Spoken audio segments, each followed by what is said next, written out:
আগরতলা শহরকে স্বচ্ছ ও নির্মল রাখতে বেশ কিছু উদ্যোগ গ্রহণ করেছে পৌর নিগম।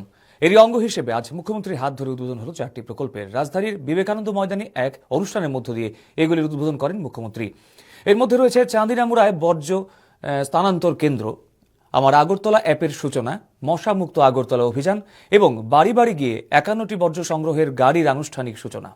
এদিন নিগমের কর্মীদের মধ্যে মশা মুক্ত আগরতলার জন্য স্প্রে মেশিন বিতরণ করা হয়। অনুষ্ঠানে ভাষণ দিতে গিয়ে মুখ্যমন্ত্রী বলেন, নাগরিক বান্ধব আগরতলা গড়ে তোলাই হল নিগম এবং রাজ্য সরকারের প্রধান লক্ষ্য। এদিন মুখ্যমন্ত্রী জনগণের স্বাচ্ছন্দ্যে রাজ্য সরকার এবং নিগমের কাজকর্মের বিস্তারিত তুলে ধরেন। আগরতলাবাসীর মৌলিক অধিকার রক্ষায় নিগম সর্বদাই সচেষ্ট বলে জানান মেয়র দীপক মজুমদার। অনুষ্ঠানে উপস্থিত ছিলেন ডেপুটি মেয়র মনিকা দাস দত্ত, নিগমের কমিশনার সাজু ওয়াইদ সহ নগর উন্নয়ন দপ্তরের আধিকারিকরা।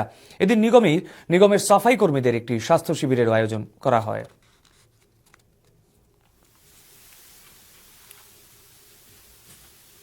জিওগ্রাফিক মাস্টার প্ল্যান সেটা কিন্তু তৈরি হয়ে গেছে।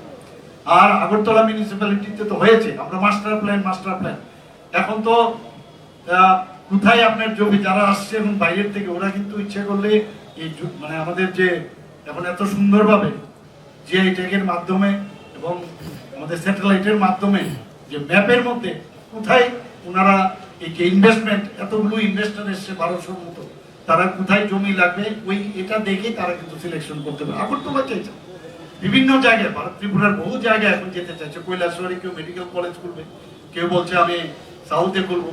তো এটা আমরা করতে পেরেছি বলে এটা সম্ভব। স্যাটেলাইট টাউনশিপ ভেরি ইম্পর্টেন্ট আমাদের। আগরতলা শহর কনজেস্টেড হয়েছে, এর জন্য আগরতলা এবং উদয়পুর এবং ধর্মনগরে তার জন্য জমি আমরা ইয়ারমার্ক করেছি।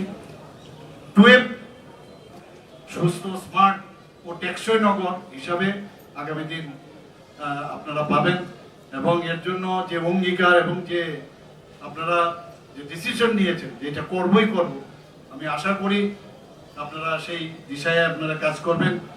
যারা 51টা ওয়ার্ড সবাই মিলে প্রতিটা ওয়ার্ড একটা কম্পিটিশনের মহল তৈরি করে আগরতলাকে একটা সুন্দর আগরতলা তৈরি করি, নতুন ত্রিপুরা তৈরি করি, নতুন ভারত তৈরি করি এবং মাননীয় প্রধানমন্ত্রীর যে বিশ্বাস আশ্বাস ত্রিপুরার প্রতি রয়েছে সেটা আমরা করি।